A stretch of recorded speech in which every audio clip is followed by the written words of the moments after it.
ನಮಸ್ಕಾರ, ವಿಶೇಷ ಕಾರ್ಯಕ್ರಮಕ್ಕೆ ಸ್ವಾಗತ. ನಾನು ಮಮತಾ ಹೆಗ್ಡೆ. ವೀಕ್ಷಕರೇ, ಶಿಕ್ಷಣ ಅನ್ನೋದು ಪ್ರತಿಯೊಬ್ಬರ ಕನಸು ಅನ್ನೋದು ನಾವು ಪ್ರತಿ ಎಪಿಸೋಡ್ನಲ್ಲಿ ಹೇಳ್ತಾ ಇರ್ತೀವಿ. ಕನಸಿನ ಜೊತೆಗೆ ಅತಿ ದೊಡ್ಡ ಹೂಡಿಕೆ ಕೂಡ ಹೌದು. ಯಾಕಂದರೆ ಈ PUC ನಂತರ ನಾವು ತೆಗೆದುಕೊಳ್ಳುವಂತಹ ಒಂದೇ ಒಂದು ನಿರ್ಧಾರ ಇದೆಯಲ್ಲ, ನಮ್ಮ ಮುಂದಿನ 40ರಿಂದ 50 ವರ್ಷದ ಭವಿಷ್ಯವನ್ನು ನಿರ್ಧಾರ ಮಾಡುತ್ತೆ. ಹೀಗಾಗಿ ನಾವು ಯಾವ ಕಾಲೇಜಿಗೆ ಸೇರ್ತೀವಿ, ಯಾವ ಕೋರ್ಸ್ ಮಾಡ್ತೀವಿ ಮತ್ತು ಅದಕ್ಕೆ ಅಂತ ನಾವು ಫೈನಾನ್ಷಿಯಲಿ ಎಷ್ಟು ಖರ್ಚು ಮಾಡ್ತೀವಿ, ಇದೆಲ್ಲ ತುಂಬ ಇಂಪಾರ್ಟೆಂಟ್ ಆಗುತ್ತೆ. ಈಗ ಏನಾಗ್ಬಿಟ್ಟಿದೆ ಅಂದರೆ ಸೋಷಿಯಲ್ ಮೀಡಿಯಾ ಜಮಾನದಲ್ಲಿ ಅರ್ಧಂಬರ್ಧ ಇನ್ಫಾರ್ಮೇಷನ್ ಸಿಕ್ಬಿಡುತ್ತೆ ನಮ್ಗೆ ಆನ್ಲೈನಲ್ಲಿ ಅಥವಾ ಯಾವುದೋ ಯೂಟ್ಯೂಬ್ ಪ್ಲಾಟ್ಫಾರ್ಮ್ನಲ್ಲಿ. ಸೊ ಅದನ್ನು ನಂಬ್ತೀವಿ ನಾವು. ಬಟ್ ರಿಯಾಲಿಟಿ ಆ ಕಾಲೇಜಿಗೆ ಸೇರಿ ಆ ಇನ್ಫಾರ್ಮೇಷನ್ ನಂಬಿ ಕಾಲೇಜಿಗೆ ಸೇರಿದಾಗ ನಮ್ಗೆ ರಿಯಾಲಿಟಿ ಬೇರೆದೇ ರೀತಿಯಲ್ಲಿ ಹಿಟ್ ಆಗುತ್ತೆ. ಹೀಗಾಗಿ ಅನ್ಕೊಂಡಂಗೆ ಇಲ್ವಲ್ಲ ಅನ್ನೋ ರೀತಿಯಲ್ಲಿ ವಾತಾವರಣ ಕ್ರಿಯೇಟ್ ಆಗಿಬಿಡುತ್ತೆ. ಸೊ ಎಲ್ಲ ಗೊಂದಲಗಳಿಗೆ ಪರಿಹಾರ ಕೊಡುವಂತಹ ಕೆಲಸವನ್ನು ಕನ್ಸಲ್ಟೆಂಟ್ಗಳು ತುಂಬ ಚೆನ್ನಾಗಿ ಮಾಡ್ತಾರೆ. ಸ್ಪೆಷಲಿ ಕನ್ಸಲ್ಟೆನ್ಸಿ ಏಜೆನ್ಸಿಗಳು ಅಂತ. ಈಗ ಬೆಂಗಳೂರಿನಲ್ಲಿ ಎಜುಕೇಷನ್ ರಿಲೇಟೆಡ್ ಆಗಿ ತುಂಬ ಕನ್ಸಲ್ಟೆನ್ಸಿ ಏಜೆನ್ಸಿಗಳು ಇದ್ದಾವೆ. ಬಟ್ ಈ plan edu consultants and learning solutions ಇದೆಯಲ್ಲ, ಇದೆಲ್ಲ ತುಂಬ ಯುನೀಕ್ ಆಗಿ ನಿಂತ್ಕೊಳ್ಳುತ್ತೆ. ಬಿಕಾಸ್ ಆಲ್ಮೋಸ್ಟ್ ಒಂದು 15 ಇಯರ್ಸಿಂದ ನಿರಂತರವಾಗಿ ಸಾವಿರಾರು ಜನ ವಿದ್ಯಾರ್ಥಿಗಳನ್ನು ಗೈಡ್ ಮಾಡ್ತಾ ಬಂದಿದ್ದಾರೆ. ಸ್ಪೆಷಲಿ ಮೆಡಿಕಲ್ ಕೋರ್ಸು, ಇಂಜಿನಿಯರಿಂಗ್ ಇರ್ಬೋದು, ಲಾ ಇರಬಹುದು, ಆಮೇಲೆ ಮ್ಯಾನೇಜ್ಮೆಂಟ್ ಕೋರ್ಸಸ್ಗಳಿರ್ಬೋದು. ಎಲ್ಲಿ ನೀವು ಬೆಟರ್ ಕೋರ್ಸನ್ನು ಮಾಡ್ಬೋದು, ಯಾವ್ದು ಬೆಟರ್ ಆಪ್ಷನ್ ಇದೆ, ಮತ್ತು ನಿಮ್ಮ ಆರ್ಥಿಕತೆಗೆ ಅನುಕೂಲವಾಗಿ ನೀವು ಕೋರ್ಸ್ಗಳನ್ನು ತೊಗೊಂಡ್ರೆ ನಿಮ್ಮ ಭವಿಷ್ಯ ಹೇಗೆ ನಿರ್ಧಾರಿತವಾಗಿರುತ್ತೆ ಅನ್ನೋದನ್ನು ತುಂಬ ಚೆನ್ನಾಗಿ ಹೇಳ್ತಾ ಇದ್ದಾರೆ. ಸೊ ಇದೇ plan edu consultants and learning solutions ಬಗ್ಗೆ ಇನ್ನಷ್ಟು ಮಾಹಿತಿಯನ್ನು ನಾವು ನಿಮಗೆ ಕೊಡ್ತಾ ಹೋಗ್ತೀವಿ. ಅದಕ್ಕಿಂತ ಮುಂಚೆ ಇಬ್ಬರು ಗೆಸ್ಟ್ ಇದ್ದಾರೆ, ಅವ್ರನ್ನ ಮೊದಲನೇದಾಗಿ ಕಾರ್ಯಕ್ರಮಕ್ಕೆ ವೆಲ್ಕಮ್ ಮಾಡ್ತೀನಿ. ಮೊದಲನೇದಾಗಿ ಇಡೀ ಈ plan edu consultants and learning ಸೊಲ್ಯೂಷನ್ಸ್ನ ಫೌಂಡರ್ ಮತ್ತು CEO ಆಗಿರುವಂತಹ ವಿಕಾಸ್ ಭಾರತಿ ಅವರು ನಮ್ಮ ಜೊತೆಗಿದ್ದಾರೆ. ಅವ್ರನ್ನೂ ಕೂಡ ಕಾರ್ಯಕ್ರಮಕ್ಕೆ ಸ್ವಾಗತಿಸ್ತೀನಿ. ಆಲ್ಮೋಸ್ಟ್ 2008ನೇ ಇಸ್ವಿಯಿಂದ ಕೂಡ ಈ ಕನ್ಸಲ್ಟೆನ್ಸಿ ಏಜೆನ್ಸಿನ ಅತ್ಯಂತ ಯಶಸ್ವಿಯಾಗಿ ನಿಭಾಯಿಸ್ಕೊಂಡು ಬಂದಿದ್ದಾರೆ ಅವರು. ಸೊ ಕಾರ್ಯಕ್ರಮಕ್ಕೆ ವೆಲ್ಕಮ್ ಮಾಡೋದ್ರ ಮೂಲಕ ಹೆಚ್ಚಿನ ಪ್ರಶ್ನೆಯನ್ನು ಕೇಳ್ತಾ ಹೋಗೋಣ. Hi sir, welcome to the show. Hi ನಮಸ್ತೆ. ಜೊತೆಗೆ ನಂದಿನಿ ರಾವ್ ಇದ್ದಾರೆ, ಇವರು ಡೈರೆಕ್ಟರ್ ಆ್ಯಂಡ್ ಅಡ್ಮಿಷನ್ಸ್ ಆಪರೇಷನ್ ಕಡೆಯಿಂದ ಬಂದಿದ್ದಾರೆ. ಸೊ ಅವ್ರನ್ನ ವೆಲ್ಕಮ್ ಮಾಡ್ತಾ ಇದ್ದೀನಿ. ಹಾಯ್ ನಂದಿನಿ ಅವರೇ, welcome to the show. Thank you. Nandini ಅವರೇ, ನಿಮ್ಮಿಂದನೇ ಕಾರ್ಯಕ್ರಮ ಆರಂಭ ಮಾಡ್ತೀನಿ. ಈಗ ನಾನು ಸ್ಟಾರ್ಟಿಂಗಲ್ಲೇ ಹೇಳಿದೆ, ಈ ಆನ್ಲೈನ್ ಪ್ಲಾಟ್ಫಾರ್ಮ್ಸ್ನಲ್ಲಿ ಸ್ವಲ್ಪ ಇನ್ಫಾರ್ಮೇಷನನ್ನು ನಂಬಿಬಿಟ್ಟು ಜನ ಮಿಕ್ಸ್ಡ್ ಇನ್ಫಾರ್ಮೇಷನ್ ಸಿಗುತ್ತೆ, ಮಿಕ್ಸ್ಡ್ ಅಭಿಪ್ರಾಯ ಸಿಗುತ್ತೆ. ಸೊ ನಾನೇನು ಅನ್ಕೊಳ್ತೀನಿ, ಈ ಕಾಲೇಜ್ ಬೆಟರ್ ಇರ್ಬೋದು ಅಂತ ಹೋಗ್ತೀನಿ. ಅಲ್ಲಿ ಹೋದಾಗ ರಿಯಾಲಿಟಿ ಬೇರೆನೇ ಇರುತ್ತೆ, ಅಂದ್ಕೊಂಡಿದ್ದ ಕ್ವಾಲಿಟಿನಲ್ಲಿ ಎಜುಕೇಷನ್ ಸಿಗಲ್ಲ. ಸೊ ನಿಮ್ಮ ಕನ್ಸಲ್ಟೆನ್ಸಿ ಏಜೆನ್ಸಿ ಹೇಗೆ ಡಿಫ್ರೆಂಟು ಅಂತೀರಾ? Plan edu, plan your education. So 2008ರಲ್ಲಿ ಶುರು ಮಾಡಿದ್ದು ಪ್ಲಾನ್ ಎಡು ಅನ್ನೋ ಒಂದು ಕಾನ್ಸೆಪ್ಟನ್ನು. ಸೊ ಆಲ್ಮೋಸ್ಟ್ 15 ವರ್ಷಗಳಲ್ಲಿ I think nearly 1 lakh student ಪ್ಲಸ್ಗೆ ನಾವು ಗೈಡ್ ಮಾಡಿದ್ವಿ successfully into different career paths. So ಒಂದು ಪರ್ಟಿಕ್ಯುಲರ್ ಕೋರ್ಸ್ ಅಥವಾ ಕಾಲೇಜ್ ಅಂತ ಅಲ್ಲ. ಸೊ ಕರಿಯರ್ ಅಂತ ಬಂದಾಗ ಸ್ಟೂಡೆಂಟ್ ಸೈಕಾಲಜಿಕಲಿ ಏನಾದರೂ ಗೈಡೆನ್ಸ್ ಬೇಕಿದ್ರೆ ಅಥವಾ ಪರ್ಸನಲೈಸ್ಡ್ ಕೌನ್ಸಿಲಿಂಗ್ ಏನಾದರೂ ಅವಶ್ಯಕತೆ ಇದ್ದರೆ, ಸೊ ನಮ್ಮ ಒಂದು ಇನ್ಸ್ಟಿಟ್ಯೂಟಲ್ಲಿ ಎಕ್ಸ್ಪರ್ಟೈಸ್ಡ್ ಇದ್ದಾರೆ. ಸೊ ಹಾಗಾಗಿ ಪ್ರತಿಯೊಂದು ಫೀಲ್ಡಲ್ಲಿ ಕೂಡ ಇನ್ ಕೇಸ್ ಏನಾದರೂ ಇಫ್ ನಾಟ್ ಇಂಜಿನಿಯರಿಂಗ್ ಅಥವಾ ಇಫ್ ನಾಟ್ ಮೆಡಿಕಲ್, ಬೇರೆ ಏನು ಮಾಡಬಹುದು ಡಿಫ್ರೆಂಟಾಗಿ, ಫ್ಯಾಷನ್ ಟೆಕ್ನಾಲಜಿ ಮಾಡ್ಬೋದಾ ಅಥವಾ ಪೈಲಟ್ ಕೋರ್ಸ್ ಮಾಡಬಹುದಾ, ಸೊ ಪ್ರತಿಯೊಂದು ಗೈಡೆನ್ಸ್ ಕೂಡ ಇರುತ್ತೆ ಪ್ಲಾನ್ ಎಡು ಕೆಳಗೆ. ಹಾಗೆ ನೀವು ಹೇಳಿದಾಗೆ, ಸೊ ಇವಾಗ ಒಂದು ಫಾರ್ ಎಕ್ಸಾಂಪಲ್ ಒಂದು MBA ಕಾಲೇಜ್ ಅಂತ ನಾವು ಒಂದು ಗೂಗಲಲ್ಲಿ ಸರ್ಚ್ ಮಾಡಿದಾಗ ನಮಗೆ ಒಂದು 10 ಕಾಲೇಜಸ್ ಟಾಪ್ ಕಾಲೇಜಸ್ ಅಂತ ತೋರಿಸುತ್ತೆ ಅಲ್ವಾ? ಸೊ ಬಟ್ ಅದೆಲ್ಲ ಟಾಪ್ ಕಾಲೇಜಸ್ ಆಗಿರೋದಿಲ್ಲ. ಸೊ ನಿಮಗೆ ಒಂದು ಮಿಕ್ಸ್ಡ್ ಇನ್ಫಾರ್ಮೇಷನ್ ಸಿಗುತ್ತೆ, ಲೈಕ್ ಡಿಫ್ರೆಂಟ್ ಸೋರ್ಸಸ್ ಇಂದ, ಥರ್ಡ್ ಪಾರ್ಟಿ ವೆಬ್ಸೈಟ್ಸ್ ಇಂದ ಒಂದು ಡಿಫ್ರೆಂಟ್ ಆನ್ಸರ್ಸ್ ಸಿಗುತ್ತೆ. ಸೊ ಹೇಗೆ ಅದನ್ನ ಸ್ಟೂಡೆಂಟ್ಸ್ ತಗೊಳ್ಬೇಕು, ಅದು ಹೇಗೆ ಗೊತ್ತಾಗುತ್ತೆ ಅವರಿಗೆ ಅದು ಕರೆಕ್ಟಾ ಅಥವಾ ರಾಂಗ್ ಇನ್ಫಾರ್ಮೇಷನ್ನ? ಸೊ ಖಂಡಿತವಾಗ್ಲೂ ಅವ್ರಿಗೆ ಗೊತ್ತಾಗೋದಿಲ್ಲ. ಸೊ ಪ್ಲಾನ್ ಎಡು ಹೇಗೆ ಅಂದರೆ ನಿಮಗೆ ಒಂದು ಅಕ್ಯುರೇಟ್ ಇನ್ಫಾರ್ಮೇಷನ್ ಇರುತ್ತೆ ನಿಮಗೆ. ಫಾರ್ ಎಕ್ಸಾಂಪಲ್ ಡೇಟಾಬೇಸ್, ಫ್ಯಾಕಲ್ಟಿ ಬಗ್ಗೆ ಆಗಿರಬಹುದು ಅಥವಾ ಪ್ಲೇಸ್ಮೆಂಟ್ಸ್ ಬಗ್ಗೆ ಆಗಿರಬಹುದು ಅಥವಾ ಒಂದು ಇಂಟೇಕ್ ಬಗ್ಗೆ, ಸೀಟ್ ಮ್ಯಾಟ್ರಿಕ್ಸ್ ಬಗ್ಗೆ ಆಗಿರಬಹುದು, ಏನು ಪ್ರಾಸೆಸ್ ಇದೆ, ಇಂಟರ್ವ್ಯೂ ಇದೆಯಾ, ಅದನ್ನು ಹೇಗೆ ಕ್ಲಿಯರ್ ಮಾಡ್ಕೊಳ್ಬೋದು ವಿತ್ ಏನು ಮೈಂಡ್ ಸೆಟ್ ಅಥವಾ ಒಂದು ಪ್ರಿಪ್ರೇಷನ್ ಹೇಗಿರಬೇಕು ಇಂಟರ್ವ್ಯೂ ಕ್ಲಿಯರ್ ಮಾಡಲಿಕ್ಕೆ ಅಥವಾ ಅಪ್ಲಿಕೇಶನ್ ಪ್ರಾಸೆಸ್ ಏನಿದೆ. ಸೊ ಪ್ರತಿಯೊಂದು ನಾಟ್ ಓನ್ಲಿ MBA, ನಮ್ಮ ಒಂದು ಇನ್ಸ್ಟಿಟ್ಯೂಟಲ್ಲಿ ಒಂದು ಯುನಿಕ್ ಥಿಂಗ್ ಏನಂತ ಹೇಳಿದ್ರೆ ಪ್ರತಿಯೊಂದು ಫೀಲ್ಡ್ಗೂ ಒಂದು ಡಿಫ್ರೆಂಟ್ ಒಂದು ಟೀಮ್ ಅಂತಲೇ ಇದೆ, ಡೆಡಿಕೇಟೆಡ್ ಟೀಮ್ ಅಂತ ಇದೆ. ಫಾರ್ ಎಕ್ಸಾಂಪಲ್ ಮೆಡಿಕಲ್ ಅಂತ ಬಂದರೆ ಫ್ಯೂಚರ್ ಮೆಡಿಕೋ ಅಂತ ಒಂದು ಡೆಡಿಕೇಟೆಡ್ ಟೀಮ್ ಇದೆ. MBA ಅಂತ ಬಂದಾಗ MBA ಫಾರ್ ಮಿ ಅಂತ ಒಂದು ಡಿಫ್ರೆಂಟ್ ವೆಂಚರ್ ಅಂಡ್ ಪ್ಲಾನ್ ಎಡು ಇದೆ. ಸೊ ಈ ಟೀಮ್ಗಳು ಏನು ಮಾಡುತ್ತೆ ಅಂದರೆ ಪರ್ಟಿಕ್ಯುಲರ್ ಆಗಿ ಆ ಒಂದು ಕೋರ್ಸ್ನ ಗೈಡ್ ಮಾಡ್ತಾರೆ ಸ್ಟೂಡೆಂಟ್ಸ್ಗೆ. ಅದು ಅಲ್ಲದೆ in case personalized counselling, like psychologically ಸ್ಟೂಡೆಂಟಿಗೆ ಏನಾದರೂ ಪ್ರಾಬ್ಲಮ್ ಫೇಸ್ ಮಾಡ್ತಿದ್ರೆ, ಲೈಕ್ ಹೀಗಿದೆ ಫ್ಯಾಮಿಲಿಲಿ, ಲೈಕ್ ಫಿನಾನ್ಷಿಯಲ್ ಇಶ್ಯೂ ಆಗಿರಬಹುದು ಅಥವಾ ನಾನು ಓದಬೇಕು ಬಟ್ ಈ ಇಶ್ಯೂ ಇದೆ, ನಮ್ಮ ಪೇರೆಂಟ್ಸ್ ಒಪ್ತಾ ಇಲ್ಲ, ಬಟ್ ನನ್ನ ಚಾಯ್ಸ್ ಇದಿದೆ, ಬಟ್ ನನ್ನ ಪೇರೆಂಟ್ಸ್ ಚಾಯ್ಸ್ ಬೇರೆ ಇದೆ, ಮೆಡಿಕಲ್ ಮಾಡು ಅಂತ ಇದೆ. ಇದೆ. ಈ ರೀತಿ ಏನಾದರೂ ಸ್ಟೂಡೆಂಟ್ ಫೇಸ್ ಮಾಡ್ತಿದ್ರು ಕೂಡ problems, this is a one stop solution ಅಂತ ಹೇಳ್ಬೋದು. ಸೊ ನಿಯರ್ಲಿ 1 lakh ಸ್ಟೂಡೆಂಟ್ಸ್ ಪ್ಲಸ್ಗೆ ನಾವು ಗೈಡ್ ಮಾಡಿದ್ವಿ ಆ್ಯಂಡ್ ಸಕ್ಸಸ್ಫುಲ್ಲಿ ಅವ್ರ ಕರಿಯರ್ಸ್ನ ಅವರು ಕ್ರಿಯೇಟ್ ಮಾಡ್ಕೊಂಡಿದ್ದಾರೆ ಪ್ಲಾನೆಡ್ ಮುಖಾಂತರ. ನೈಸ್.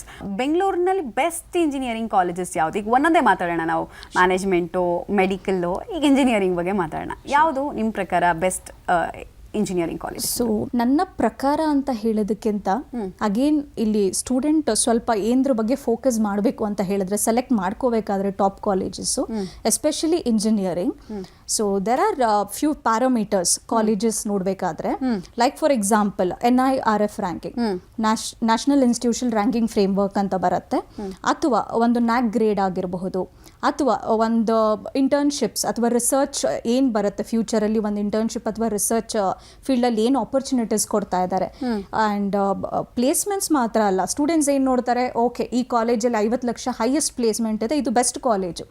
ಏನಾಗುತ್ತೆ, ಕೆಲವೊಂದು ಕಾಲೇಜಲ್ಲಿ ಒಂದು ಸ್ಟೂಡೆಂಟ್ಗೆ ಹೈಯೆಸ್ಟ್ ಪ್ಲೇಸ್ಮೆಂಟ್ ಕೊಟ್ಟಿರ್ತಾರೆ, ಎಷ್ಟು 40 ಲಕ್ಷ ಕೊಟ್ಟಿರ್ತಾರೆ, 30 ಲಕ್ಷ ಕೊಟ್ಟಿರ್ತಾರೆ. ಸೊ ಅದನ್ನು ಹೈಲೈಟ್ ಮಾಡಿಕೊಂಡು ಓಕೆ ಈ ಕಾಲೇಜ್ ಬೆಸ್ಟು ಅಂದ್ಕೊಂಡು ಹೋಗೋದಕ್ಕಿಂತ ಈ ಪ್ಯಾರಾಮೀಟರ್ಸ್ನು ಕೂಡ ಕನ್ಸಿಡರ್ ಮಾಡಬೇಕಾಗುತ್ತೆ student. Like all India ranking ಆಗಿರಬಹುದು, ಅಥವಾ NAC ಗ್ರೇಡ್ ಆಗಿರಬಹುದು, ಅಥವಾ ಫ್ಯಾಕಲ್ಟಿ ಹೇಗಿದ್ದಾರೆ, especially quality of the faculty ತುಂಬ ಮ್ಯಾಟರ್ ಆಗುತ್ತೆ ಇಂಜಿನಿಯರಿಂಗ್ಗೆ.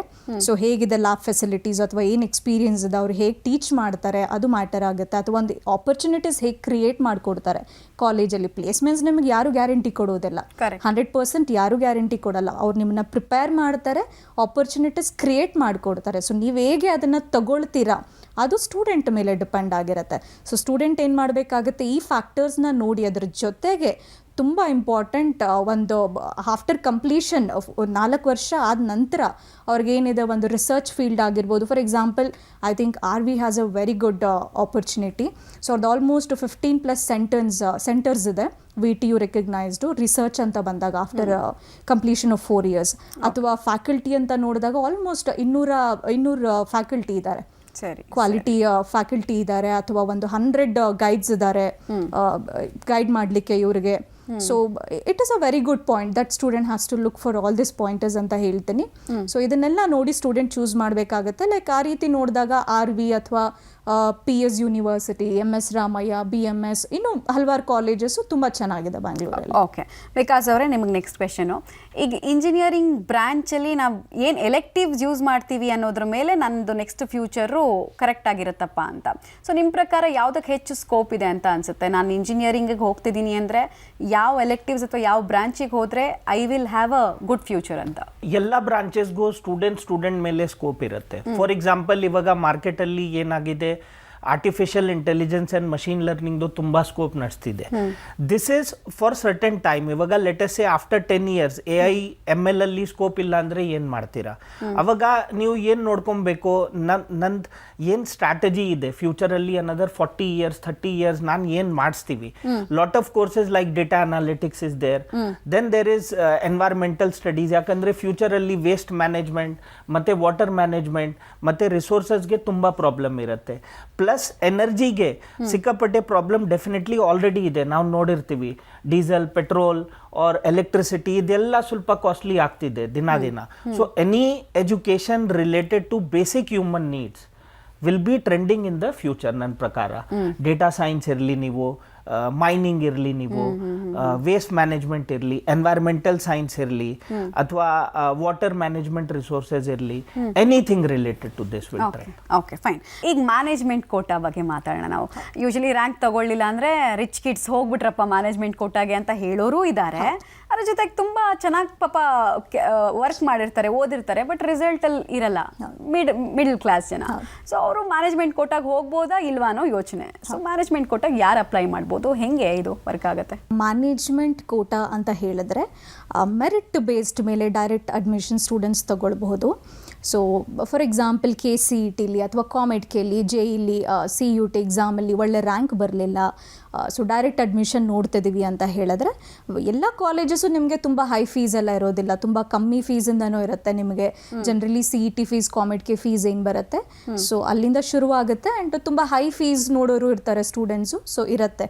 ಕ್ರೈಟೀರಿಯಾ ಅಂತ ಬಂದಾಗ ಮ್ಯಾನೇಜ್ಮೆಂಟ್ಗೆ, ಸೊ ವಿಶ್ವೇಶ್ವರಯ್ಯ ಟೆಕ್ನಾಲಜಿಕಲ್ ಯೂನಿವರ್ಸಿಟಿ ಒಂದು ಏನು ಎಲಿಜಿಬಿಲಿಟಿ ಕ್ರೈಟೀರಿಯಾ ಇದೆ ಅದ್ರ ಪ್ರಕಾರ ನೋಡೋದಾದರೆ ಯಾವುದೇ student with 45% in PCM, physics, chemistry, maths, ಅಥವಾ ಇನ್ ಕೇಸ್ ಯಾವುದಾದ್ರೂ ಸ್ಟೂಡೆಂಟ್ಗೆ ಒಂದು ಸಬ್ಜೆಕ್ಟಲ್ಲಿ ಕಮ್ಮಿ ಸ್ಕೋರ್ ಇದ್ದು 45% ಬರ್ತಿಲ್ಲ ಅಗ್ರಿಗೇಟ್ ಅಂತ ಹೇಳಿದ್ರೆ ಯಾವುದಾದ್ರೂ ಇನ್ನೊಂದು ಎಲೆಕ್ಟಿವ್ ಅಥವಾ ಕೋರ್ ಸಬ್ಜೆಕ್ಟ್ ನಾವು ತಗೊಳ್ತೀವಿ, ಲೈಕ್ ಬಯಾಲಜಿ ಆಗಿರ್ಬೋದು ಅಥವಾ ಕಂಪ್ಯೂಟರ್ಸ್, ಎಲೆಕ್ಟ್ರಾನಿಕ್ಸ್ ಯಾವುದಾದ್ರೂ ಆಗಿರ್ಬೋದು, ಒಂದು ತಗೊಂಡು 45 ಬರಬೇಕಾಗುತ್ತೆ.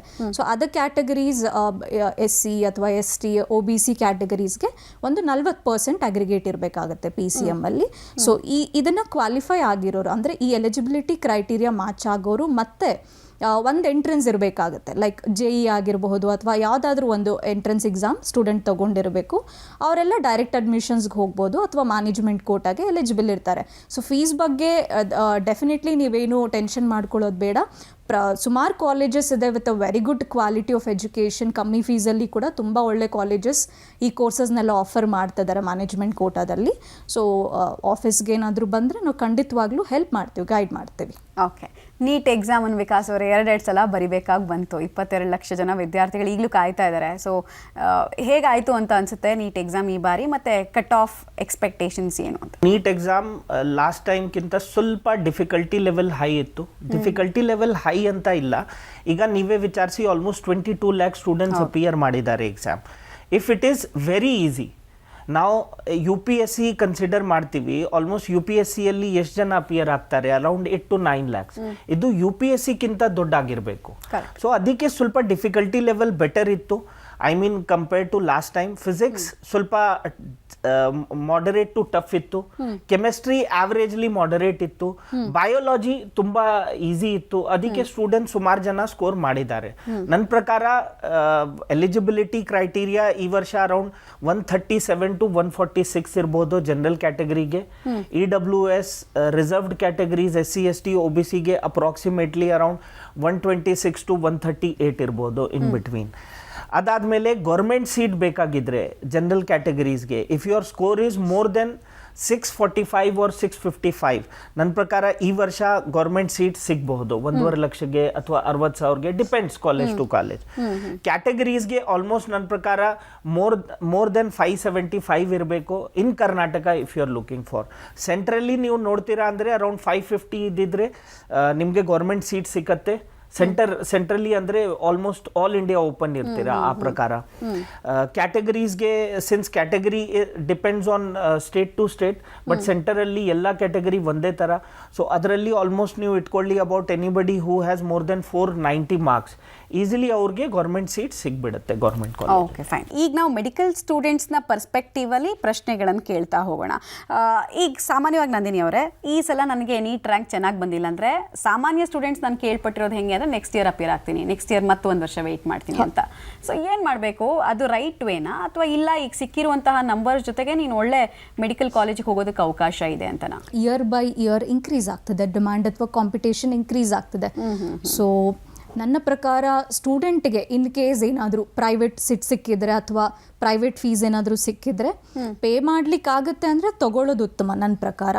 ಇಲ್ಲ ಈ ಫೀಸ್ ಕಟ್ಲಿಕ್ಕೆ ಆಗೋದಿಲ್ಲ ಅಂತ ಹೇಳಿದ್ರೆ long term is a good option. But again ಕೆಲವೊಂದು ಸ್ಟೂಡೆಂಟ್ಸ್ ಏನು ಮಾಡ್ತಾರೆ 3 years ಅಥವಾ 2 years ಪ್ರಿಪರೇಷನ್ಸ್ ಮಾಡಿಕೊಂಡು, ಸೊ ಈಗ ಆ ರೀತಿ ಆಗಿದೆ, ಲೈಕ್ ನನಗೆ ಪ್ರೈವೇಟ್ ಫೀಸ್ ಪೇ ಮಾಡ್ಲಿಕ್ಕೆ ಆಗೋದಿಲ್ಲ, ಲಾಂಗ್ ಟರ್ಮ್ ತಗೊಳ್ತೀನಿ ಅಂದರೆ ಅದು ಒಳ್ಳೆ ಐಡಿಯಾ ಅಲ್ಲ ಅಂತ ಹೇಳ್ಬೋದು. ಬೇರೆ ಆಲ್ಟರ್ನೇಟಿವ್ ಆಪ್ಷನ್ MBBS ಅಲ್ಲದೆ ಈಗ ಡೆಂಟಲ್ ಆಗಿರಬಹುದು, ಆಯುರ್ವೇದ ಆಗಿರ್ಬೋದು, ಹೋಮಿಯೋಪತಿ ಆಗಿರಬಹುದು. ಸೊ ಈ ರೀತಿ ಸುಮಾರು ಕೋರ್ಸಸ್ ಇದೆ. ಈ ರೀತಿ ಕೂಡ ಸ್ಟೂಡೆಂಟ್ ಒಂದು ಬ್ಯಾಕಪ್ ಆಪ್ಷನ್ ಆಗಿ ಇಟ್ಕೊಳ್ಬೇಕು ಅಂತ ನಮ್ಮ ಅಭಿಪ್ರಾಯ. ಓಕೆ, ಈಗ ಟಾಪ್ ಗೌರ್ಮೆಂಟ್ ಮೆಡಿಕಲ್ ಕಾಲೇಜಿಗೆ ಹೋಗಬೇಕಂದ್ರೆ ಒಬ್ಬ ಮೆಡಿಕಲ್ ಸೀಟ್ ಆಸ್ಪಿರೆಂಟ್ ಎಷ್ಟು ಸ್ಕೋರ್ ಮಾಡಬೇಕು? ಇವಾಗ ಸ್ಟೂಡೆಂಟ್ಸ್ ಏನಂತ ಹೇಳಿದ್ರೆ, ನಾನು ಪರ್ಟಿಕ್ಯುಲರ್ ಆಗಿ ನಮ್ಮ ಸ್ಟೇಟಲ್ಲೇ ನೋಡ್ತಾ ಇದ್ದೀನಿ, ಕರ್ನಾಟಕದಲ್ಲೇ ನೋಡ್ತಾ ಇದ್ದೀನಿ ಅಂತ ಹೇಳಿದ್ರೆ ಅಟ್ಲೀಸ್ಟ್ ಒಂದು 650 ಮೇಲಿರಬೇಕಾಗುತ್ತೆ ಸ್ಕೋರ್, ನೀಟ್ ಸ್ಕೋರು. ಸೊ ಆಗ ಗೌರ್ಮೆಂಟ್ ಚಾನ್ಸಸ್ ತುಂಬ ಹೈ ಇರುತ್ತೆ. ಸೊ ಇಲ್ಲ ನಾನು ಆಲ್ ಇಂಡಿಯಾ ಎನಿವೇರ್ ಓಕೆ ಇದ್ದೀನಿ, ನನಗೇನು ತೊಂದರೆ ಇಲ್ಲ, ಬಟ್ ನಾನು ಗೌರ್ಮೆಂಟ್ ಕಾಲೇಜ್ ನೋಡ್ತಿದ್ದೀನಿ ಅಂತ ಹೇಳಿದ್ರೆ ಐ ಥಿಂಕ್ ಅರೌಂಡ್ 550+ ಸ್ಕೋರೆಲ್ಲ ಅವರು ಸ್ವಲ್ಪ ಟಾರ್ಗೆಟ್ ಮಾಡಿ ಆ ಸ್ಕೋರ್ನ ತಗೊಂಡ್ರೆ ನಾವು ಖಂಡಿತವಾಗ್ಲೂ ಈಸಿಯಾಗಿ ಗೈಡ್ ಮಾಡ್ಬೋದು ಸ್ಟೂಡೆಂಟ್ಗೆ. ಈಗ ಒಂದೇ ಫೀಲ್ಡಲ್ಲಿ ಇರುವಂತಹ ಎರಡೆರಡು ಕೋರ್ಸನ್ನು ಕಂಪೇರ್ ಮಾಡ್ತೀವಿ ನಾವು, MBBS BDS ಯಾವಾಗಲೂ ಕಂಪ್ಯಾರಿಸನು ಒಂದೊಂದು ನೆರೆಟಿವ್ ಇರುತ್ತೆ ಅದ್ರ ಬಗ್ಗೆ. ಅದರಲ್ಲಿ ಯಾವುದು ಬೆಟರ್ ಅಂತೀರಾ, ಯಾವ್ದು ಜಾಸ್ತಿ ಸ್ಕೋಪ್ ಇದೆ ಅಂತೀರಾ? Definitely it is one of the best course, MBBS ಇಲ್ಲ ಅಂತ ಹೇಳೋದಿಲ್ಲ. ಬಟ್ ಡೆಂಟಲ್ಗೂ ಕೂಡ ಖಂಡಿತವಾಗ್ಲೂ ನಿಮ್ಮ ಕೈಲಿರುತ್ತೆ, ನೀವು ಹೇಗೆ ಕ್ರಿಯೇಟ್ ಮಾಡ್ಕೊಳ್ತೀರಾ. ಫಾರ್ ಎಕ್ಸಾಂಪಲ್ ಇವಾಗ ಡೆಂಟಲ್ ಅಂತ ಬಂದರೆ ನಮಗೆ ಎವ್ರಿ ಟೈಮ್ ಡಿಮ್ಯಾಂಡ್ ಇದ್ದೇ ಇರುತ್ತೆ. ನಾವು ಡೆಂಟಿಸ್ಟ್ ಹತ್ರನೇ ಹೋಗಬೇಕಾಗತ್ತೆ ಅಲ್ವಾ. ಸೊ ನಾರ್ಮಲ್ ಡೆಂಟಿಸ್ಟ್ ಹತ್ರ ಹೋಗಬೇಕಾಗತ್ತೆ ನಮ್ಗೆ ಏನಾದರೂ ರಿಲೇಟೆಡ್ ಟು ಟೀತ್ ಪ್ರಾಬ್ಲಮ್ ಇದ್ದಾಗ. ಸೊ ಆಲ್ ಟೈಮ್ ಡಿಮ್ಯಾಂಡ್ ಖಂಡಿತವಾಗ್ಲೂ ಇರುತ್ತೆ. ಆ್ಯಂಡ್ ಆಲ್ಸೋ ನಿಮ್ಮ ಕೈಲಿರುತ್ತೆ, ನೀವು ಹೇಗೆ ಕ್ರಿಯೇಟ್ ಮಾಡ್ಕೊಳ್ತೀರಾ. ಪೇಷನ್ಸ್ನಾಗಿರ್ಬೋದು, ಆ ಒಂದು ಇಂಪ್ಯಾಕ್ಟ್ ಆಗಿರಬಹುದು ನಿಮ್ಮ ಕೈಲಿರುತ್ತೆ. ಒಂದು ಬ್ಯಾಕ್ಗ್ರೌಂಡ್ ಇದೆಯಾ ಅಥವಾ ಇಲ್ವಾ, ನೀವೊಂದು ಕ್ಲಿನಿಕ್ ಮಾಡ್ಕೊಂಡು ಅದನ್ನು ಹೇಗೆ ಮುಂದೆ ತೊಗೊಂಡು ಹೋಗ್ಬೋದು. ಫಾರ್ ಎಕ್ಸಾಂಪಲ್ ಇವಾಗ ಡೆಂಟಲ್ ಆದಮೇಲೆ MDS ಓರಲ್ ಸರ್ಜರಿ OMFS ಅಂತ ಬರುತ್ತೆ. ಸೊ ಅದು ಇವಾಗ ತುಂಬ ಟ್ರೆಂಡಿಂಗಲ್ಲಿದೆ, ತುಂಬ ಡಿಮ್ಯಾಂಡಿಂಗಲ್ಲಿದೆ. ಎಸ್ಪೆಷಲಿ ಈ ಕೋರ್ಸ್ಗಳ ವಿಚಾರದಲ್ಲೂ ಅಷ್ಟೇ, MBBS BDS AYUSH nursing allied science ಈ ಥರ ವಿಪರೀತ ಕನ್ಫ್ಯೂಷನ್ ಇರುತ್ತೆ. ನಮ್ಗೆ ಇನ್ಫಾರ್ಮೇಷನ್ ಕೊಡೋದಕ್ಕೆ ಯಾರು ಇರಲ್ಲ. ನೀವು ಏನಂತೀರಾ, ಯಾವ ಫ್ಯಾಕ್ಟರ್ಸ್ ಇಸ್ ವೆರಿ ಇಂಪಾರ್ಟೆಂಟ್ ಅಂತೀರಾ ಈ ಕೋರ್ಸ್ಗಳನ್ನು ಡಿಸೈಡ್ ಮಾಡುವಲ್ಲಿ? ನಾನು ಹೇಳ್ದಾಗೆ ಪ್ಲಾನ್ ಎಡು ಬರೀ ಅಡ್ಮಿಷನ್ಸ್ ಮಾತ್ರ ಅಲ್ಲ ಅಥವಾ ಬರೀ ಇಂಜಿನಿಯರಿಂಗ್ ಮಾತ್ರ ಅಲ್ಲ ನಾವು ಗೈಡ್ ಮಾಡೋದು.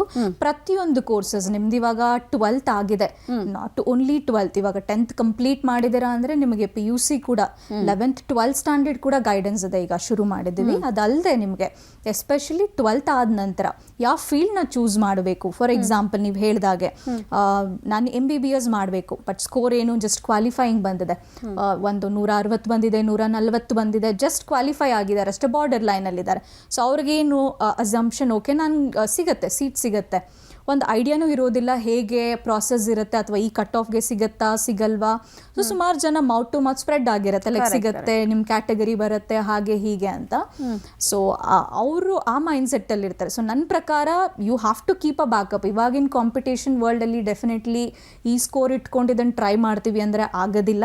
ಸೊ ನಾನು ಶೋರ್ ಇದ್ದರೆ ಇನ್ನೊಂದು ವರ್ಷ ಲಾಂಗ್ ಟರ್ಮ್ ತಗೊಳ್ತೀವಿ ಅಂತ ಇದ್ದರೆ ಒಂದೇ ಪರ್ಟಿಕ್ಯುಲರ್ MBBS ಟ್ರೈ ಮಾಡೋದ್ರಲ್ಲಿ ತೊಂದರೆ ಇಲ್ಲ. ಇಲ್ಲ ಅಂತ ಹೇಳಿದ್ರೆ like different variety of courses ಇದೆ. ನೀವು ಹೇಳಿದಾಗೆ ಆಯುಷ್, ಲೈಕ್ ಆಯುರ್ವೇದ, ಯುನಾನಿ, ಸಿದ್ಧ ಅಥವಾ ನ್ಯಾಚುರೋಪತಿ, ಹೋಮಿಯೋಪತಿ ಅಂತ ಬರುತ್ತೆ. ಸೊ ಇದು ವೆರೈಟಿ ಆಫ್ ಕೋರ್ಸಸ್ ತುಂಬ ಒಳ್ಳೆ ಡಿಮಾಂಡ್ ಇದೆ. ಇದಕ್ಕೆ ವೆಟನರಿ ಇದೆ, ಅಗ್ರಿಕಲ್ಚರ್ ಇದೆ, ಅಥವಾ ನಿಮಗೆ BSc ಅಲೈಡ್ ಸೈನ್ಸಸ್ ಅಂತ ಬರುತ್ತೆ. ಕಮ್ಮಿ ಫೀಸಲ್ಲಿ ಇದ್ರ ರಿಲೇಟೆಡ್ ಕೋರ್ಸ್ ನೋಡ್ತಿದ್ದೀರಾ ಅಂದರೆ these are the one of the best courses. ಅಥವಾ BPT ಆಗಿರಬಹುದು. ಸೊ ಸುಮಾರು ಕೋರ್ಸಸ್. ಅದಲ್ಲದೆ ನಿಮಗೆ ಇಂಜಿನಿಯರಿಂಗಲ್ಲೂ ಕೂಡ ರಿಲೇಟೆಡ್ ಟು ಸೈನ್ಸ್ ನಿಮಗೆ ಬಯೋಟೆಕ್ನಾಲಜಿ, ಬಯೋಟೆಕ್ನಾಲಜಿ ಅಂತ ಕೂಡ ಒಂದು ಕೋರ್ಸ್ ಇದೆ, ಅಥವಾ ಬಯೋಮೆಡಿಕಲ್ ಆ್ಯಂಡ್ ಬಯೋಇನ್ಫಾರ್ಮೆಟಿಕ್ಸ್ ಅಂತ ತುಂಬ ಒಳ್ಳೆ ಆಪ್ಷನ್ಸ್ ಇದೆ ಸ್ಟೂಡೆಂಟ್ಸ್ಗೆ. ಮೆಡಿಕಲ್ ಕೋರ್ಸ್ ಅನ್ನೋದು ನಾವು ಬಾಯಲ್ಲಿ ಹೇಳ್ಬಿಡ್ಬೋದು, ಇವರು ಡಾಕ್ಟರ್ ಅಂತ, ಬಟ್ ಅದೊಂದು ತಪಸ್ಸಿನ ರೀತಿ. ಸ್ಟೂಡೆಂಟ್ಸ್ ಕೆಲವು ಸಲ ಏನಾಗುತ್ತೆ ಅಂದರೆ ಪ್ರಿಯರ್ ಪ್ರೆಷರ್ಗೆ ಒಳಗಾಗಿ ನಮ್ಮ ಮನೇಲಿ ಯಾರೋ ಡಾಕ್ಟರ್ಸ್ ಇದ್ದಾರೆ, ನಮ್ಮ ಫ್ಯಾಮಿಲಿ ಡಾಕ್ಟರ್ಸ್ ಇದ್ದಾರೆ ಅಂತ ಅವ್ರು ತೊಗೊಂಡ್ಬಿಡ್ತಾರೆ. ಇನ್ನು ಕೆಲವರು ಇಲ್ಲ ಆಸೆ ಇದೆ ಅಂತ ಹೇಳಿ ತೊಗೊಂಡ್ಬಿಡ್ತಾರೆ. ಬಟ್ ಆ್ಯಕ್ಚುಯಲ್ ಫ್ಯಾಕ್ಟರ್ಸ್ ಏನು, ಮೆಂಟಲಿ ಪ್ರಿಪ್ರೇಷನ್ ಇರ್ಬೋದು ಅಥವಾ ನಾನು ಓದೋ ಕೆಪಾಸಿಟಿ ಇರ್ಬೋದು, ಹೆಂಗೆ ನಾನು ಸೆಲೆಕ್ಟ್ ಮಾಡ್ಕೊಳ್ಬೇಕು MBBSನ ಅಂತ, ಯಾಕೆ, ಹೇಗೆ? ಹಾರ್ಡ್ ವರ್ಕ್ ಮಾಡೋಕ್ಕೆ ಕೆಪಾಸಿಟಿ ಇದ್ದಿದ್ರೆ ನೀವು ಸೆಲೆಕ್ಟ್ ಮಾಡಿ. MBBS ಬರೀ 4.5 years ಅಲ್ಲ, 1 year ಇಂಟರ್ನ್ಶಿಪ್ ಅಲ್ಲ. ಇದಾದ್ಮೇಲೆ PG ಇದೆ, ಇದಾದ್ಮೇಲೆ ಸೂಪರ್ ಸ್ಪೆಷಾಲಿಟಿ ಇದೆ, ಅದಾದ್ಮೇಲೆ ಫೆಲೋಶಿಪ್ ಇದೆ. ನೀವು ಪೂರ್ತಿ ನಿಮ್ ಲೈಫ್ ಟೈಮ್ ಡೆಡಿಕೇಟ್ ಮಾಡಬೇಕು. ಇದು ನಾವು ಕಮರ್ಷಿಯಲಿ ತಗೊಳ್ತೀವಿ ಅಂತ ನೀವು MBBS ತಗೊಂಡ್ರೆ ಆಗಲ್ಲ, ಖಂಡಿತ ಆಗಲ್ಲ. ನೀವು ಏನಿದೆ ನನ್ನ ಲೈಫ್ ಸೊಸೈಟಿಗೆ ಕೊಟ್ಬಿಡ್ತೀವಿ, ನಾನು ಡೆಡಿಕೇಟ್ ಮಾಡ್ತೀವಿ ಸೊಸೈಟಿ ಮೆಡಿಕಲ್ ಸೈನ್ಸಸ್ಗೆ ಲೈಫು, ಆ ಥರ ನಿಮ್ಮ ಮೈಂಡಲ್ಲಿ ಇಷ್ಟ ಇದ್ದಿದ್ರೆ, ಆ ಥರ ನಿಮ್ಮ ಫೋಕಸ್ ಇದ್ದಿದ್ರೆ ತಗೊಳ್ಳಿ. ಅಥವಾ ಖಂಡಿತ ಕಷ್ಟ ಇದೆ, ಬಿಕಾಸ್ ಪೂರ್ತಿ ಲೈಫ್ ನೀವು ಸ್ಟಡೀಸ್ ಕಂಟಿನ್ಯೂ ಮಾಡಲೇಬೇಕು. ಬರೀ ನಾವು ಒಂದ್ಸಲಿ ಡಿಗ್ರಿ ಆಗಿದೆ, ಒಂದ್ಸಲಿ PG ಆಗಿದೆ ಕೂರ್ಸ್ಕೊಂಡು ಚೆನ್ನಾಗಿ ಪ್ರಾಕ್ಟೀಸ್ ಮಾಡ್ತೀವಿ, ಆ ಥರ ಏನೂ ಇಲ್ಲ. ನೀವು ಓದ್ಸ್ಕೊಬೇಕು ಬಿಕಾಸ್ ಅಡ್ವಾನ್ಸ್ಮೆಂಟ್ ನಡೆಸ್ತಿದೆ. ಪ್ರತಿ ದಿನ ಒಂದ್ ನೀವು ವೈರಲಾಜಿ ಮೇಲೆ, ಬ್ಯಾಕ್ಟೀರಿಯಾಸ್ ಮೇಲೆ ಎಲ್ಲ ಕಡೆ ಒಂದ್ ಥಿಯರಿ ಬರ್ತಿದೆ. ಎವ್ರಿ ಡೇ ಚೇಂಜ್ ಆಗ್ತಿದೆ ಮೆಡಿಸಿನ್ಸು.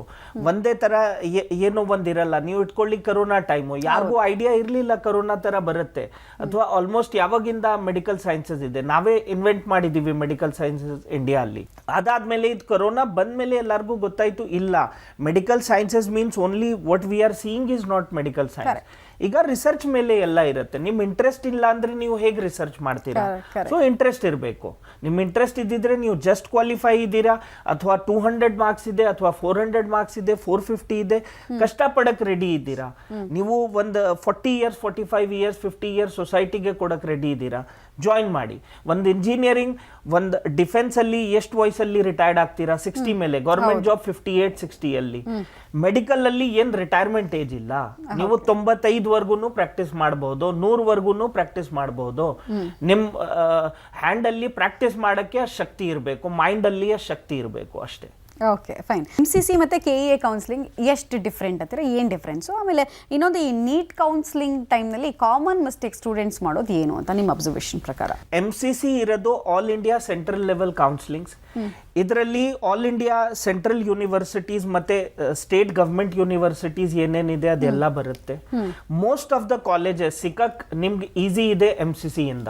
ನಮ್ ಕರ್ನಾಟಕ ಸ್ಟೇಟ್ ಅಲ್ಲಿ ಏನಿದೆ, ಎಲ್ಲರಿಗೂ ಒಂದು ಮೈಂಡ್ ಸೆಟ್ ಇರುತ್ತೆ, ಇಲ್ಲ ನಾನು ಏನಿದೆ ನಮ್ಮ ಕರ್ನಾಟಕ ಅಲ್ಲಿನೇ ಇರ್ತೀವಿ. ಇವಾಗ ನೀವು ಇಟ್ಕೊಳ್ಳಿ, ಕರ್ನಾಟಕ ಅಲ್ಲಿ ಎಷ್ಟು ಗೌರ್ಮೆಂಟ್ ಸೀಟೋ ಪ್ರೈವೇಟ್ ಸೀಟೋ, ನೀವು ಮತ್ತೆ PG ಮಾಡಲೇಬೇಕು. ಈಗ ಮೈಂಡ್ ಸೆಟ್ ಏನ್ ಒಂದು ಮಿತ್ ಆಗಿದೆ ಮೈಂಡ್ ಅಲ್ಲಿ, ನಾನು ಕರ್ನಾಟಕ ಇಂದ UG ಮಾಡ್ತೀವಿ, ಕರ್ನಾಟಕ ಇಂದ UG ಮಾಡ್ತೀರಾ, ನಿಮ್ಗೆ ಸಿಕ್ಕಲ್ಲ ಅಂದ್ರೆ ನೀವು ಇನ್ನೊಂದು ಡ್ರಾಪ್ ತಗೊಳ್ತೀರಾ. ಬಟ್ ನೆಕ್ಸ್ಟ್ PG ಮಾಡುವ ಟೈಮ್ ಏನ್ ಮಾಡ್ತೀರಾ? ನೀವು ಬೇರೆ ಕಡೆ ಹೋಗಕ್ ರೆಡಿ ಇದ್ದೀರಾ. ಕೆಲವ್ರು ಜನ ಅಬ್ರಾಡ್ ಹೋಗಕ್ ರೆಡಿ ಇದ್ದಾರೆ, ಬಟ್ ಇಂಡಿಯಾ ಅಲ್ಲಿ ಒಂದು ಚೆನ್ನಾಗಿರೋದು ಕಾಲೇಜಸ್ ಹೋಗಕ್ ರೆಡಿ ಇಲ್ಲ. ವೆಸ್ಟ್ ಬೆಂಗಾಲ್ ಅಲ್ಲಿ ನಿಮ್ಗೆ ಸಿಕ್ಕತ್ತೆ, ಬಿಹಾರಲ್ಲಿ ಸಿಕ್ಕತ್ತೆ, UP ಅಲ್ಲಿ ಸಿಕ್ಕತ್ತೆ, ರಾಜಸ್ಥಾನ್ ಅಲ್ಲಿ ಸಿಕ್ಕತ್ತೆ, ತಮಿಳ್ನಾಡು ಅಲ್ಲಿ ಸಿಕ್ಕತ್ತೆ, ಪಾಂಡಿಚೇರಿಯಲ್ಲಿ ಸಿಕ್ಕತ್ತೆ, ಉತ್ತರಾಖಂಡ್ ಅಲ್ಲಿ ಸಿಕ್ಕತ್ತೆ. ಎಲ್ಲ ಕಡೆ ಇನ್ಫ್ರಾಸ್ಟ್ರಕ್ಚರ್ ನೋಡ್ಬೇಕು ನೀವು. First of all number of beds ಏನಿದೆ, ಪೇಷಂಟ್ಸ್ ಎಷ್ಟಿದ್ದಾರೆ, ಡಾಕ್ಟರ್ಸ್ ಎಷ್ಟು ಜನ ಇದ್ದಾರೆ, ಫ್ಯಾಕಲ್ಟಿ ಮೆಂಬರ್ಸ್ದು ರಿಸರ್ಚ್ ಎಷ್ಟು ಸಬ್ಜೆಕ್ಟ್ಸ್, ಎಷ್ಟು ಪೇಪರ್ಸ್ ಪಬ್ಲಿಷ್ ಆಗಿದೆ, ಅವ್ರು ಎಷ್ಟು ಜನ ಗೈಡ್ ಇದ್ದಾರೆ, ಅಲ್ಲಿ ಯಾವ ಯೂನಿವರ್ಸಿಟಿಗೆ ರೆಕಗ್ನಿಷನ್ ಇದೆ. ನೋಡಿ, ಇವಾಗ NMC ಬಂದ ಮೇಲೆ ಏನೋ ಒಂದು ಕಾಲೇಜ್ ಮುಚ್ಚಿಬಿಡಕ್ ಚಾನ್ಸ್ ಇಲ್ಲ. ನಾವು ಕಾಲೇಜ್ ಶುರು ಮಾಡಿದೀವಿ ಅಂದ್ರೆ 100 ಕೋಟಿ ಗೌರ್ಮೆಂಟ್ಗೆ ಕಟ್ಬೇಕು ನಾವು ಕಾಷನ್ ಡೆಪಾಸಿಟ್. ಆ ಕಟ್ ಮೇಲೆ ನೀವು ಮೆಡಿಕಲ್ ಕಾಲೇಜ್ ಶುರು ಮಾಡಬಹುದು, ಒಂದು ಪ್ರೈವೇಟ್ ಮೆಡಿಕಲ್ ಕಾಲೇಜ್. ಸೊ ಅದಕ್ಕೆ ಒಂದು ಕಾಲೇಜ್ ಶುರು ಆದ್ಮೇಲೆ ಕ್ಲೋಸ್ ಆಗಕ್ ಚಾನ್ಸ್ ಇಲ್ಲ. ಸೊ ನೀವು ಯಾವ್ದೋ ಒಂದು ಫಸ್ಟ್ ಕಾಲೇಜ್ ನೋಡಿ, ಎಷ್ಟು ವರ್ಷ ಆಗಿದೆ, ಎಲ್ಲಿದೆ ಅದೆಲ್ಲ ನೋಡಕ್ ಹೋಗ್ಬೇಡಿ. UG ಲೆವೆಲ್ ಅಲ್ಲಿ ನನ್ನ ಪ್ರಕಾರ ನಿಮ್ ರ್ಯಾಂಕ್ಗೆ, ನಿಮ್ ಸ್ಕೋರ್ಗೆ ಏನ್ ಸಿಕ್ಕತ್ತೆ, ನಿಮ್ ಬಜೆಟ್ಗೆ ಏನ್ ಸೆಟ್ ಆಗ್ತಿದೆ ಅದ್ ತಗೊಳ್ಳಿ ನೀವು. ಇವಾಗ ಲೇಟೆಸ್ಟ್ ನಿಮ್ ಬಜೆಟ್ ಇದೆ 60 ಲಕ್ಷ 65 ಲಕ್ಷ, ನೀವು ಏನ್ ಮಾಡ್ತೀರಾ? ಯುಕ್ರೇನು, ಚೈನಾ ಅದೆಲ್ಲ ಹೋಗ್ಬಿಡ್ತೀರಾ. ಅಲ್ಲಿ ಏನಿದೆ ಲ್ಯಾಂಗ್ವೇಜ್ ಪ್ರಾಬ್ಲಮ್, ಅಲ್ಲಿ ಏನಾಗ್ತಿದೆ ಊಟಕ್ ಪ್ರಾಬ್ಲಮ್, ಹೋಗಕ್ ಪ್ರಾಬ್ಲಮ್, ಬರಕ್ ಪ್ರಾಬ್ಲಮ್. ಈಗ global conditions, global Jio political conditions stability ಇಲ್ಲ. ನೀವು ಹೋಗ್ಮೇಲೆ ವಾಪಸ್ ಬರಕ್ ಆಗಲ್ಲ, ಏನ್ ಮಾಡ್ತೀರಾ? ಸೊ ಅದಕ್ಕೆ ಪ್ಲಾನಿಂಗ್ ಮಾಡ್ಕೊಳ್ಳಿ. ಒಂದು 60 lakhs 65 lakhs 80 lakhs 85 lakhs budget ಇಟ್ಕೊಂಡು 2 ವರ್ಷ 3 ವರ್ಷ 4 ವರ್ಷ ನೀವು ಪ್ರಿಪೇರ್ ಮಾಡ್ತಾ ಇದ್ದೀರಾ. ಏನ್ ಮಾಡಬೇಕು ಪ್ಲಾನಿಂಗ್ ಮಾಡಿಬಿಟ್ಟು ಬೇರೆ ಸ್ಟೇಟ್ಗೆ ಹೋಗಿ, ನಾವು ಗೈಡ್ ಮಾಡ್ತೀವಿ ಆ ಸ್ಟೇಟ್ಸ್ಗೆ. ಓಕೆ, ಈಗ ಮ್ಯಾನೇಜ್ಮೆಂಟ್ ಕೋಟಾ ಮತ್ತೆ NRI ಕೋಟಾದು ಫೀಸ್ ಸ್ಟ್ರಕ್ಚರ್ ಎಷ್ಟು ಡಿಫ್ರೆಂಟ್ ಇರುತ್ತೆ ಅಂತೀರಿ? ಏನು ಅದ್ರ ಬಗ್ಗೆ? ಮ್ಯಾನೇಜ್ಮೆಂಟ್ ಕೋಟಾ ಅಂದ್ರೆ it is known as Q quota. ಹೌದು, ಕ್ಯೂ ಕೋಟಾ ನೀವು ಒಂದು ಇಂಡಿಯನ್ ಸಿಟಿಸನ್ ಆಗಿದ್ದೀರಾ, ನಿಮ್ದು ಒಂದು ಇಂಡಿಯನ್ ಐಡೆಂಟಿಟಿ ಇದೆ, ಸ್ಕೂಲಿಂಗ್ ಎಲ್ಲ ಇಂಡಿಯಾ ಅಲ್ಲಿ ಮಾಡಿದ್ದೀರಾ, ನೀವು ಕ್ಯೂ ಕೋಟಾ ಅಲ್ಲಿ ಬರಬಹುದು. ನೀವು ನಿಮ್ಮ ಹತ್ರ ಇಂಡಿಯನ್ ಸಿಟಿಸನ್ಶಿಪ್ ಇಲ್ಲ, ನಿಮ್ಮ ಪಾಸ್ಪೋರ್ಟ್ ಬರೀ ಇಂಡಿಯನ್ ಇರೋದು, ಬಟ್ ನೀವು ಬೇರೆ ಕಂಟ್ರಿಯಲ್ಲಿ ಓದಿಸಿದ್ದೀರಾ, ನೀವು NRI ಕ್ಯಾಟಗರಿಯಲ್ಲಿ ಬರೋದು, ನಾನ್ ರೆಸಿಡೆನ್ಷಿಯಲ್ ಇಂಡಿಯನ್ ಕ್ಯಾಟಗರಿಯಲ್ಲಿ. ಡಿಫ್ರೆನ್ಸ್ ಫೀಸಸ್ದು ಏನಿದೆ, ಕೆಲವರು ಕಾಲೇಜಸ್ ಅಲ್ಲಿ ಮ್ಯಾನೇಜ್ಮೆಂಟ್ ಕೋಟಾದು ನೀವು ಏನಿದೆ ಡಿಸ್ಕಷನ್ ಮಾಡಿಬಿಟ್ಟು ನಿಗೋಸಿಯೇಷನ್ ಮಾಡಬಹುದು. NRI ಕೋಟಾದು ಆ ಥರ ಎಲ್ಲ ಕಡೆ ಇಲ್ಲ, ಎಸ್ಪೆಷಲಿ MCC ಅಲ್ಲಿ ಇಲ್ಲ. MCC ಅಲ್ಲಿ ಏನು ಫಿಕ್ಸ್ ಆಗಿದೆ ಅಷ್ಟೇ ಕಟ್ಟಬೇಕು. ಸಮ್ ಕರ್ನಾಟಕ ಕಾಲೇಜಸ್ ಅಲ್ಲಿ ಏನಿದೆ ನೀವು ಡಿಸ್ಕಸ್ ಮಾಡಬಹುದು, ಬಟ್ ಅದನ್ನು depending on the financial abilities, ಯಾಕಂದ್ರೆ ಎಲ್ಲ ಡಾಲರ್ಸ್ ಅಲ್ಲಿ ಬರಬೇಕು. ಸೊ ಅದು ಒಂದು ಪ್ರಾಬ್ಲಮ್ ಇದೆ, ಡಾಲರ್ ಫ್ಲಕ್ಚುಯೇಟ್ ಆಗ್ತಾನೆ ಇರುತ್ತೆ. ಸೊ ಕಾಲೇಜ್ಗೆ ಏನಿದೆ ಒಂದು ಇಷ್ಟೇ ಮಾಡೋದಂತ ಕಮಿಟ್ ಮಾಡಕ್ ಕಷ್ಟ. ಸೊ ಡಿಫ್ರೆನ್ಸ್ ಏನಿದೆ ಸ್ವಲ್ಪ ಅರೌಂಡ್ ಒಂದು 20-30 lakhs ಡಿಫ್ರೆನ್ಸ್ ಇರುತ್ತೆ. NRIಸ್ಗೆ ಸ್ವಲ್ಪ ಜಾಸ್ತಿ ಇರುತ್ತೆ, ಇಂಡಿಯನ್ಸ್ಗೆ ಕ್ಯೂ ಕೋಟಾ ಇಂದ ಬಂದ್ರೆ ಸ್ವಲ್ಪ ಕಮ್ಮಿ ಇರುತ್ತೆ NRI ಕಂಪ್ಯಾರಿಸನ್ ಅಲ್ಲಿ. But both are different. Indians can not go in to NRI quota, NRI ಅವ್ರು ಇಂಡಿಯನ್ ಕ್ಯೂ ಕೋಟಾಗೆ ಬರಕ್ ಚಾನ್ಸ್ ಇಲ್ಲ. ಈಗ ಎಲ್ಲೆಲ್ಲಿ ನಿಮ್ಮ ಬ್ರಾಂಚ್ ಇದೆ, ಎಲ್ಲಿ ಕಾಂಟ್ಯಾಕ್ಟ್ ಮಾಡ್ಬೋದು? ಕರ್ನಾಟಕದಲ್ಲಿ ನೋಡ್ತಿರೋರು ಎಲ್ಲಿ ಇದು ಮಾಡ್ಬೋದು? ಆಮೇಲೆ ಹೊರ ರಾಜ್ಯದಲ್ಲಿರುವಂತಹ ಕನ್ನಡಿಗರು ನಿಮ್ಮನ್ನು ಹೇಗೆ ಕಾಂಟ್ಯಾಕ್ಟ್ ಮಾಡ್ಬೋದು ಅದನ್ನು ಹೇಳಿ. ಆಮೇಲೆ ಎರಡನೇದು, ನೀವು ಹೇಳ್ತಾ ಇದ್ರಿ ಕರಿಯರು ಮತ್ತು ನಾವು ಕಂಪ್ಲೀಟ್ ಫೈನಾನ್ಷಿಯಲ್ ಸ್ಟೇಟಸ್ ಎಲ್ಲವನ್ನ ಅಲೈನ್ ಮಾಡಿಕೊಂಡು ನಾವು ನಿಮಗೆ ಒಂದು ಗೈಡೆನ್ಸ್ ಕೊಡ್ತೀವಿ ಅಂತ. ನಿಮ್ಮ ಫೀಸ್ ಸ್ಟ್ರಕ್ಚರ್ ತುಂಬ ಕಾಸ್ಟ್ಲಿ ಇರುತ್ತಾ ಅನ್ನೋದು ಒಂದು ಸಹಜವಾದಂತಹ ಪ್ರಶ್ನೆ ಬಂದ್ಬಿಡುತ್ತೆ. ಎರಡಕ್ಕೂ ಉತ್ತರ ತಿಳಿಸ್ಕೊಡಿ ಅಂತ. ಖಂಡಿತ. ಕರ್ನಾಟಕದಲ್ಲಿ ಯಾವುದೇ ಸ್ಟೂಡೆಂಟ್ಸ್ ನೋಡ್ತಿದ್ರು ಕೂಡ ಬೆಂಗಳೂರು ಆಟಿನಗರಲ್ಲಿ ನಮ್ಮ ಆಫೀಸ್ ಇದೆ, ಇನ್ಸ್ಟಿಟ್ಯೂಟ್ ಇದೆ, ಪ್ಲಾನ್ ಎಡು ಅಂತ ಆಲ್ಮೋಸ್ಟ್ 15 ವರ್ಷದಿಂದ ಇದೆ. ಸೊ ನಾರ್ತ್ ಯಾರಾದರೂ ನೋಡ್ತಿದ್ರೆ ಅಲ್ಲಿ ಡೆಲ್ಲಿ, ಗುರುಗ್ರಾಮ್ ಆ್ಯಂಡ್ ನೋಯ್ಡಾ ಅಲ್ಲಿ ಇದೆ ನಮ್ಮ ಆಫೀಸು. ಸೊ ಅಲ್ಲಿ ಕೂಡ ಸ್ಟೂಡೆಂಟ್ಸ್ ಕಂಫರ್ಟಬಲ್ ಆಗಿದ್ರೆ ಅಲ್ಲಿ ಕೂಡ ವಿಸಿಟ್ ಮಾಡ್ಬೋದು. And coming to the charges, so ಖಂಡಿತವಾಗ್ಲೂ ಫಸ್ಟ್ ಸೆಷನ್ ಅನ್ನೋದೇನಿದೆ, ನಿಮಗೆ ಏನೇ ಡೌಟ್ಸ್ ಇದ್ರು, ಬೇಸಿಕ್ ಐಡಿಯಾ ಏನಾದರೂ ಬೇಕಿದ್ರೆ ಖಂಡಿತವಾಗ್ಲೂ ವಾಕಿನ್ ಆಗ್ಬೋದು ಡೈರೆಕ್ಟಾಗಿ. ಏನೇ ಇನ್ಫಾರ್ಮೇಷನ್ ಕೂಡ ಬೇಕಿದ್ರೂ ಕೂಡ ನಾವು ಕೊಡ್ತೀವಿ. ಆ್ಯಂಡ್ ಅದು ಫ್ರೀ ಆಗಿರುತ್ತೆ ಫಸ್ಟ್ ಸೆಷನ್ನು. ಅದಾದ ನಂತರ ನೀವೇನು ಎಕ್ಸ್ಟ್ರಾ ಪೇ ಮಾಡಬೇಕು ಅಥವಾ ನಾನು ಈ ಕಾಲೇಜ್ ಗೈಡೆನ್ಸ್ ಇವ್ರ ಹತ್ರ ತೊಗೊಂಡ್ರೆ ಅಥವಾ ಈ ಅಡ್ಮಿಷನ್ ಗೈಡೆನ್ಸ್ ಇವ್ರ ಹತ್ರ ತೊಗೊಂಡ್ರೆ ಎಕ್ಸ್ಟ್ರಾ ಪೇ ಮಾಡಬೇಕು ಅಂತ ಖಂಡಿತವಾಗ್ಲೂ ಇರೋದಿಲ್ಲ. ಸೊ ಹೇಗೆ ಏನಕ್ಕೆ ಅಂತ ಹೇಳಿದ್ರೆ ನಮ್ಮದು ಕೊಲಾಬ್ರೇಷನ್ಸ್ ಇರುತ್ತೆ ಕಾಲೇಜಸ್ ಜೊತೆಗೆ. ಸೊ ಹಾಗಾಗಿ ಅವರೇನು ಎಕ್ಸ್ಟ್ರಾ ಪೇ ಮಾಡೋಷ್ಟಿರೋದಿಲ್ಲ. ಸೊ ಎಲ್ಲಿ ಅವರು ಸರ್ವಿಸ್ ಚಾರ್ಜಸ್ ಪೇ ಮಾಡಬೇಕು ಅಂದರೆ ಒಂದು ಗೈಡೆನ್ಸ್ ಅಂತ ಕೊಡ್ತೀವಿ. Like it includes all India counselling guidance, like KEA for example KCET ಆಗಿರಬಹುದು ಅಥವಾ ಕಾಮೆಡ್ಗೆ ಆಗಿರ್ಬೋದು, ಅಥವಾ ನೀಟ್ ಗೈಡೆನ್ಸು, ಡಿಫ್ರೆಂಟ್ ಯೂನಿವರ್ಸಿಟೀಸ್ಗೆ ಆಲ್ ಇಂಡಿಯಾ ನಾನು ಅಪ್ಲೈ ಮಾಡಬೇಕು, VIT, ಮಣಿಪಾಲು ಅಥವಾ ಬಿಟ್ಸಾಟ ಅಪ್ಲೈ ಮಾಡಬೇಕಾಗುತ್ತೆ, ಅಥವಾ ನಾನು IIMಸ್ಗೆ ಅಪ್ಲೈ ಮಾಡಬೇಕು. ಸೊ ಈ ರೀತಿ ಗೈಡೆನ್ಸ್ ಬೇಕಾದಾಗ ಸ್ಟೂಡೆಂಟ್ಸ್ಗೆ ಅದರಲ್ಲಿ ನಾವು ಸರ್ವಿಸ್ ಚಾರ್ಜ್ ಇರುತ್ತೆ. ಆ್ಯಂಡ್ ತುಂಬ ಫೀಸಿಬಲ್ ಆಗಿರುತ್ತೆ, ತುಂಬ ಕಮ್ಮಿ ಇರುತ್ತೆ ಕಂಪೇರ್ ಮಾಡಿದ್ರೆ ಬೇರೆಯವರಿಗೆ. ಬಟ್ ಇನ್ಫಾರ್ಮೇಷನ್ ಅಥವಾ ಗೈಡೆನ್ಸ್ ಖಂಡಿತವಾಗ್ಲೂ ಬೆಸ್ಟ್ ಆಗಿರುತ್ತೆ ಆ್ಯಂಡ್ ಕ್ವಾಲಿಟಿಯಲ್ಲಿ ಇರುತ್ತೆ. ಇಷ್ಟೊಂದು ಕಾರ್ಯಕ್ರಮಕ್ಕೆ ಬಂದು ಸಾಕಷ್ಟು ವಿಚಾರ ತಿಳಿಸ್ಕೊಟ್ರಿ. ಧನ್ಯವಾದಗಳು ತಮ್ಮಿಬ್ಬರಿಗೂ ಕೂಡ. ಧನ್ಯವಾದ. Thank you. ಸೊ ವೀಕ್ಷಕರೇ, ಹೇಳ್ತಾ ಇದ್ವಿ ನಾವು ಅಂದರೆ ನೋಡಿ, ಗೈಡೆನ್ಸ್ ಅನ್ನೋದು ರೈಟ್ ವ್ಯಕ್ತಿಯಿಂದ, ರೈಟ್ ಸಂಸ್ಥೆಯಿಂದ ತಗೊಂಡಾಗ ಅದರ ಲಾಭ ನಮಗಾಗುತ್ತೆ. ಬಿಕಾಸ್ ಇನ್ಫಾರ್ಮೇಷನ್ನೇ ಈ ಕಾಲದಲ್ಲಿ ತುಂಬ ಕಾಸ್ಟ್ಲಿ ಆಗಿರುವಂತಹ ವಿಚಾರ. ನಾವು ಯಾವಾಗಲೂ ಅದನ್ನು ಹೇಳ್ತಾ ಇರ್ತೀವಿ. ಸೊ ನಿಮ್ಗೆ ರೈಟ್ ಗೈಡೆನ್ಸ್ ಬೇಕು ಅಂದರೆ ಒಂದ್ಸಲ plan edu consultants and learning ಸೊಲ್ಯೂಷನ್ಸ್ಗೆ ಭೇಟಿ ಕೊಡಿ. ವಾಸ್ತವ ನಿಮಗೆ ಅರ್ಥ ಆಗುತ್ತೆ. ಆಮೇಲೆ ನಿಮ್ಮ ಕರಿಯರ್ನ ನೀವೇ ಶೇಪ್ ಮಾಡ್ಕೊಳ್ಬೋದು ಅಂತ. ಅಡ್ರೆಸ್ ಕಾರ್ಡ್ ಹೀಗಿದೆ.